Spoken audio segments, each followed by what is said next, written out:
Hello, ladies. Good to see you. Hi, Hello, good good to to be be here. seen. Good to see Yeah. you. Yes, I know I always say that I'm excited about this conversation, but this I think is my favorite because we're talking about one of my favorite topics and things to do, and that's travel. Yep. And you both are members of One X League. I always have to throw in that plug because we Yes. have amazing women who are members. But travel is one of our seven verticals, and our verticals are arts and entertainment, entrepreneurship, luxury travel, wellness, wealth, philanthropy, and leadership. Today we're going to talk about luxury travel, one of our favorite things to do. Shall we go ahead and dive in? Absolutely. Ready. All right. So let's start with you, Shaun. Which would you say has been your favorite destination so far of all the places you've been to? So this was difficult for me, and I know you said stick to one. So the one that I'm choosing is Cape Town, South Africa. Was my Nice. favorite trip. Yeah. Oh, very nice. What about you, Tequila? Like Shaun, it was hard, but I would have to say Greece. So in September 2022, a group of friends and I, we went to Greece. Nice. Very nice. Oh, cool. When you think about the locations that you just mentioned, what would you say is the one thing you felt comfortable doing there that maybe you're not as comfortable doing in the US, Tequila? Ooh, I'm pretty much the same wherever I go. Um, I think I was probably a bit more freer, which is probably scary for my family and friends because I'm probably the most free friend that they that they have. But I think I let my hair down a little bit more. It was just so serene and the water and Santorini and Mykonos. It just makes you just want to let go. So I think I was a bit more freer. Okay, understand that. How about you, Shaun? Yeah, so for that part is interesting. The trip was not just limited to Cape Town in particular. We did Johannesburg, Safari, and then Cape Town. So it was like a month of let me just hang out and do see what all there is to see. So I got to experience a lot. The one thing that I did there that I've never done anywhere else ever is to take a shower outside while we were on safari. They have such luxury accommodations, even being in the wilderness. And then part of the area, close to your hut is outside bathroom, basically. So that was something I did. That was just, my husband was like, "Don't do that," and I'm like, "Who's looking? The elephants? Come on!" So yeah, that was one thing I did that I would never have done here. Gotcha. All right. So we're uninhibited when we travel, I see. Yes, Yeah, Tequila, we need to take a trip together. I know. I think that'd be fun. When you think about, again, just thinking of these two locations you both mentioned, what was the best thing that you ate there, Shaun? So we ate a lot of everything. I happen to like to eat, and I don't know that I ate anything that wasn't good. But what was a surprise, we had hors d'oeuvres, before each one of our events. And one of them in particular, while we were out on safari, was ostrich bites. So it's like pieces of, how you have the little toothpick and the meat and something colorful with it. And I'm eating them up, and come to find out it was ostrich. So it was like, wait a minute, that was really good. And I think the other thing that a recipe that I brought back home with me from the safari period, and something that I can do on my own.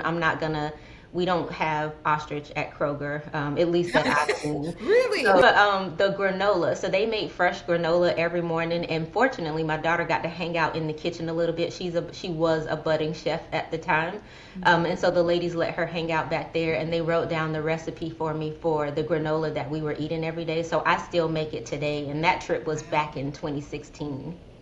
That's Oh, nice. And did the ostrich taste like chicken? So no, it didn't taste like chicken. It actually tasted more like pork. It was very well seasoned, nice and tender. I would give it more pork than chicken. Okay. Interesting. What about you, Tequila? What's the best thing you ate in Greece?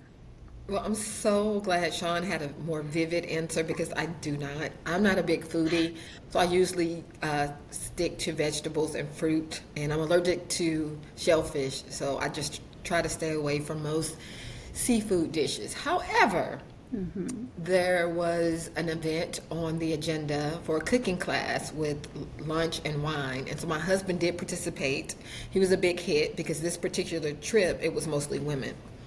So we volunteered him to go up to the cooking class. And I told him, I said he did a good job, but they didn't hear anything he said. They just watched him and looked at him. And so he did really well. But he created a seafood dish that most people were able to eat, but I didn't eat in it. So Shaun, thank you for having a more vivid example. What would you say surprised you the most about, start with you, Tequila, about Greece? What surprised you the most? I thought I wasn't going to really enjoy the Athens part of the trip. I'm not really a history buff, but being there, seeing the history, understanding the history, I do love Greek mythology, and so bringing all of that together from what I've learned and seeing the ruins, it was amazing. So we also saw like the Celtic guards, so it was good. I'm not really big into historical sites, but Athens being one of the oldest cities in the world, it was fantastic. Oh, nice. How about you, Shaun? What surprised you the most? I think I had never been to Africa, period, before we went on that trip. So there's really a lot of just not knowing what to expect. So just they have everything that you have here. Anything that you would expect to do on a day-to-day basis, you can do there. It was different though for me because of the people and where I was, and it was a little bit of a shock. And I'll tell you, the first time I ever rode in an Uber, I said this trip was in 2016, was in Cape Town, South Africa, a $3 Uber ride for 6 people. And I was in Cape Town. It's so me on vacation. So it's 8 things, and it's defined as the real luxuries in life. Mornings are slow and easy and coffee filled. So 1 is slow mornings, 2 is freedom to choose, 3 is a good night's sleep, 4 is peace of mind, 5 is calm and boring days, 6 being fully present, 7 being with people you love, and 8 people who love you back. Oh, yes. That's a perfect list. For It every is. day. Yes. And so folks that have traveled with me, they know, I mean, it doesn't have to be agenda filled. We can be in a villa in our pajamas just talking. It's about the people and the experience and the freedom. Agreed. Absolutely. So that's a great transition into that. We talked about like where we went, what you liked, what surprised you. When did you realize that travel actually provided rest for you, allowed you to reset physically and mentally? So I can kind of thank my daughter for being born in June for part of what kind of got me on this travel journey. I've always loved to travel. I am a people person, so love people. I'm interested in everything that people are doing different than what I do. Even if it's the same, everybody kind of does things a little bit different. But my daughter's birthday is in June. And so when school would let out, when she was much younger, kids are going to grandparents' houses and, nobody's around to have a birthday party or any of those kind of things. So we started taking family trips, and our anniversary is around that time too. So it was let's just do a combined do it all trip. And we know we were going to do it during, the same time frame. And what I realized, particularly about international travel, is I am truly able to disconnect. I can unplug everything. I'm on a different time zone. I am in a place that may have spotty internet.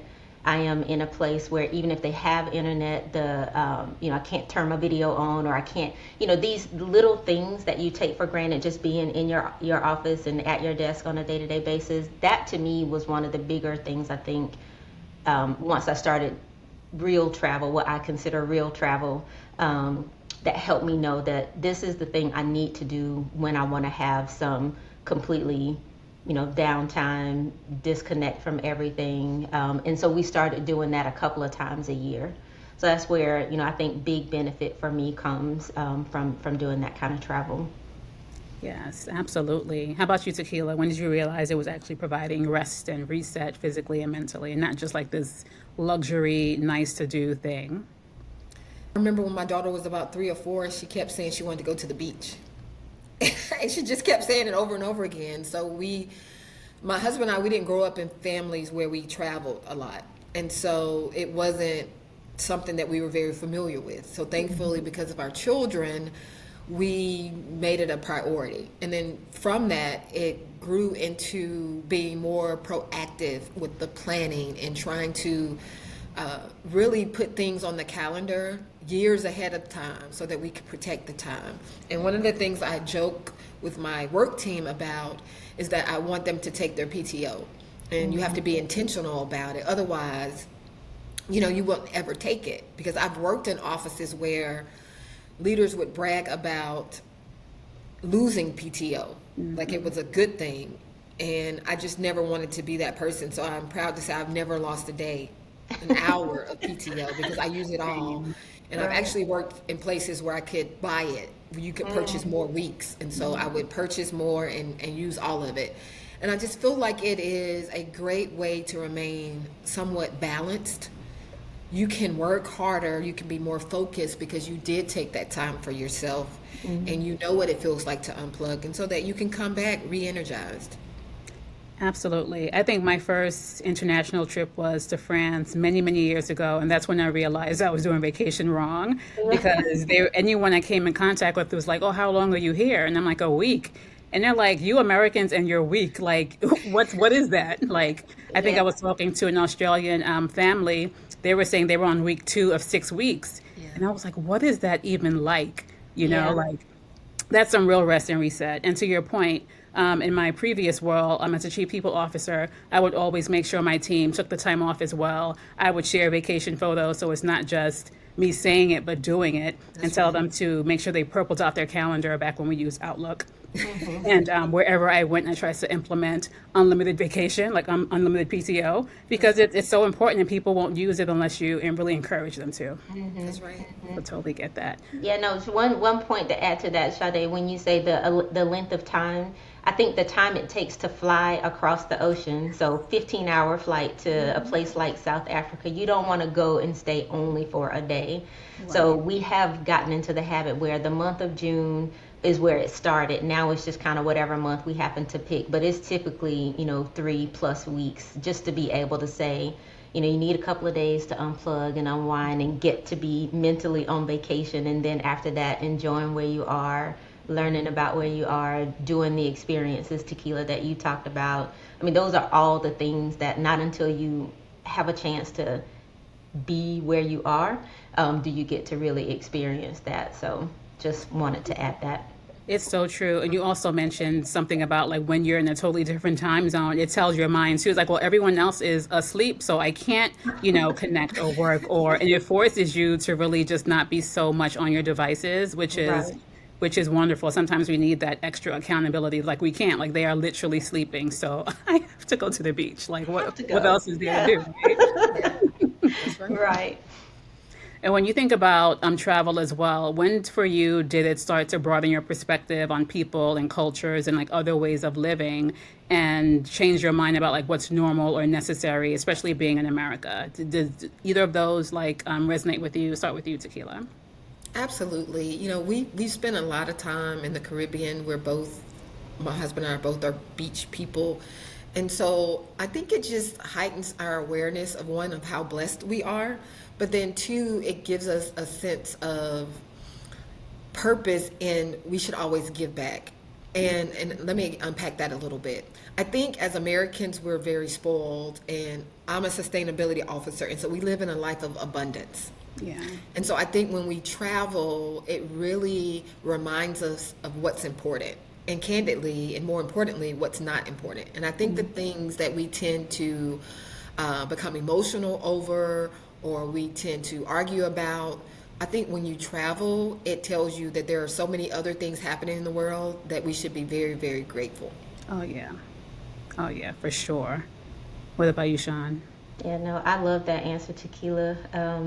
I think likewise, it's really taking a look at what is important, what things can you really do without. And you talk about the lazy days.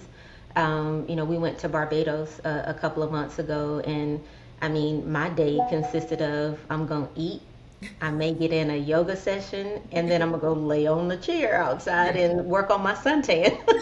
So, I mean, those are the kind of things where I think I agree. It's really more about enjoying and experiencing where you are, and there's so much more to the things that we have here.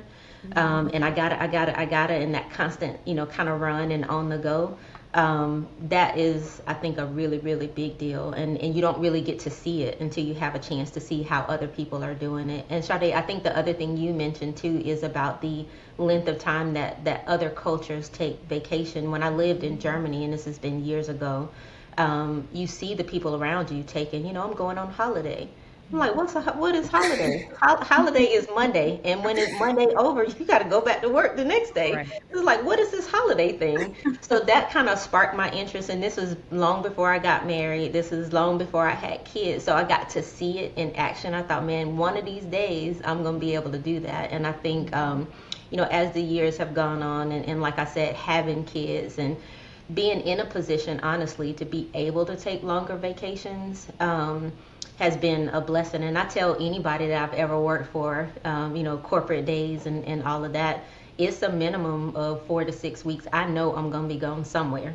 That's right. It may not all be at once. Most likely a bulk of it probably will be, but I think the importance of really just coming in and I can be focused. I do think I'm more productive when I've had a chance to rest. And because I know I have this trip coming up in another couple of months, so something to look forward to. That's my carrot, is a trip. That's right. Yes, so true. I try to make sure I have a trip on the calendar before I leave the current trip. So Right. there's less of that as you get back, like, woe is me, here's back to real life. And we say Right. it, but we it's true that whatever you're leaving behind is going to be there waiting for you when you come back. And being able to take time and reset. I've had some of my most creative ideas when I'm in a plane, when I'm on the beach, when I'm on my couch, when you just like stop the day-to-day tasks and responsibilities. So I don't believe that there is really any downtime because you're refreshing, your brain is sort of like resting, and you're getting some new and exciting ideas. So final question, where are you most excited about going to next, whether it's booked and on the calendar or it's on your wish list? How about you, Tequila? So we have, I think, 3 trips on the books on the calendar. In September, we're going to St. Vincent's and the Grenadines, Nice. and the spring. Oh no, I skipped December. December, for my daughter's graduation, we're going to the Dominican Republic, and then in April of 25, back to Jamaica, and then Bali in September, October of 25. Very nice. Very nice. Yeah, I want to go. I'm really We're all small. I about the can fit in planning. your bag. How about you, Shaun? What are you looking forward to? I think our next big trip, we'll do some things, in the States, just doing some local travel, which I think is, I am looking forward to that.